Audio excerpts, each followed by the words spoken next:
right, I'm here with Congressman Eduardo Bolsonaro, son of Jair Bolsonaro, president of Brazil. Welcome to Thank you, NTD. Cindy. So we were just talking a bit about the theme, of CPAC this year is America versus socialism. In Brazil or in Latin America, there's been a lot of battles with socialism, and you're saying that Brazil is key in the region. Could you explain what you mean by that? Yeah, especially after we impeached the most corrupt president ever in Brazil, called Dilma Rousseff. Brazil is now turning 100% from socialism to a much more, classical liberal policy when you talk about economy. So in the first year of the government of Jair Bolsonaro, we created 1 million new jobs. Brazil is again increasing his economy a little bit more than 1% last year, and that's all because the pension reform and all the other policies that Minister Paulo Guedes, who is in the head of the economy ministry, he is implementing in Brazil. We have also the biggest program in the world when you talk about privatization and concessions. So we are really doing very good, because socialism, as you know, it's always good in the beginning, but after some time, sooner or later, it starts to fall. And the best example that we have in the region is Venezuela. They are radical in this socialism that they say is the socialism of the 21st century, or Bolivarianism, or whatever. So it shows it's easy. It's not, you don't even need to trust on me. If you look to Venezuela, you're going to see to where a socialism can bring you. And actually, I hear there's a lot of Venezuelans coming into Brazil, and Brazil is helping them. Can you tell me about that? Yeah, this is a human issue. Not all of the countries think in the same way. Don't think the same way. For example, Cuba, Nicaragua, Spain, Argentina now with the new president. But what we are facing there is the biggest immigration crisis ever in the history of the Latin America. Really? So you have around 12% of the Venezuelans that already left the country, and a part of these 4 million people, they came through the north of the Brazil, through the Amazon area. And if you go there, I've been there twice. It's everything on YouTube. All of them, they say the same. You don't have any more dogs or cats to eat on the street. And it's incredible how you have people that still support this kind of regime. Support this kind of regime, all of those countries which are part of the Foro de São Paulo.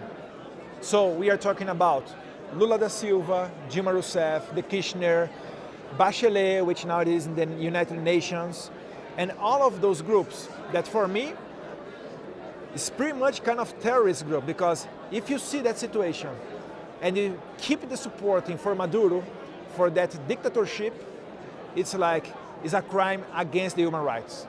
So about how many Venezuelans have come into Brazil at this point? We don't have exactly the number, but I would say around 500,000, maybe a little bit less than that, by the north of the Brazil. But for sure you have some here in the US, you have a big number in Peru, and even in Chile. So they're going everywhere because they are running away from the slavery and from all the other things that Maduro is doing there. If you think about unsafe place, you're going to think probably in Afghanistan or Iraq, but forget about it. The most dangerous capital in the world is Caracas. Caracas, they had last year 120 murders for each group of 100,000 people. I said 120. Here in the US, this number is around 4. And in Brazil, this number was around 30. And thanks God, another good thing that Jair Bolsonaro is doing in his government is reducing the number of the murders. In the first year, we reduced 20% the number of the murders. Basically, what we made, first thing, now it's easier to buy your gun and keep it at home. Second thing, our justice attorney, Sergio Moro, he spread the head of the organized crimes from the prisons in São Paulo to the rest of the country. So he's disorganizing the organized crime. Because they were still running things from prison. Yes. Even inside of the prison, sometimes they give orders or they talk with the lawyers that when they go outside of the prison, the lawyers give the instructions for the other criminals and this kind of stuff. And for the last is the project that we call it in Brazil, anti-crime project. That it was a project to let the criminals be much more time in the jail, because when they are in the jail, they are not in the society committing their crimes.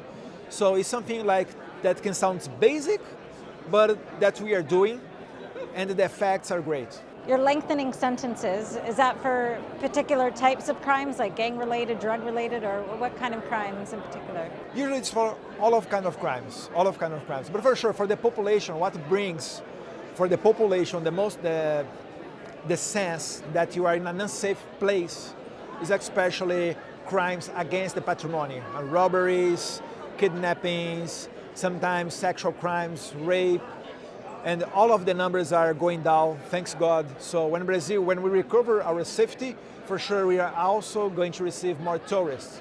And this is another point.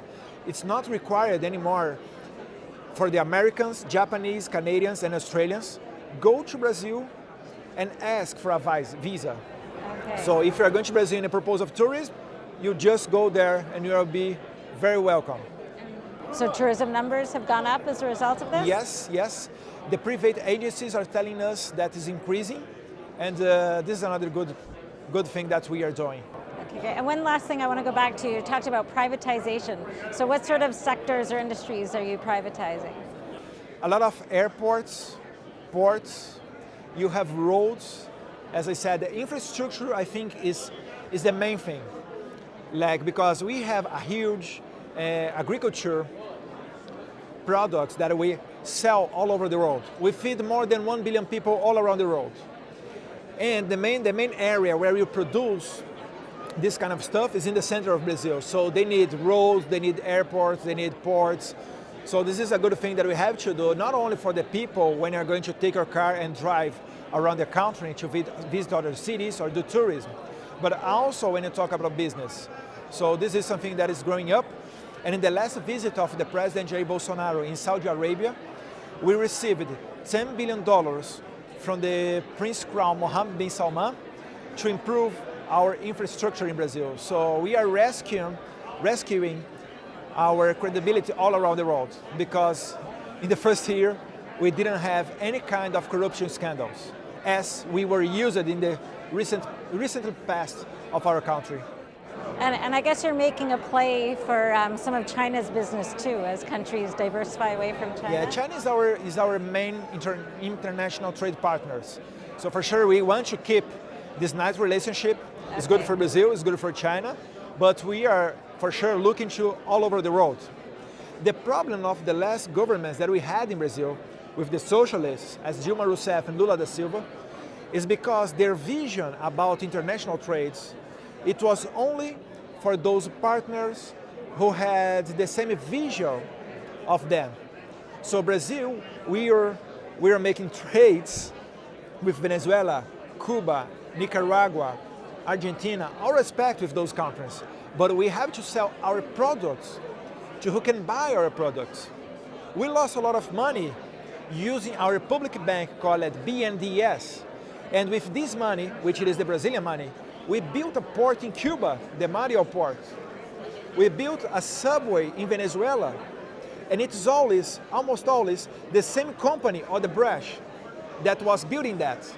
And you know the reason, because Odebrecht, after received the money, a part of the money was going back to the government. So this is socialism. Well, thank you. It's very interesting, and we'll be following developments in Brazil as we move ahead. I say thank you for the opportunity, Cindy. Great time here. Thank you. Bye-bye.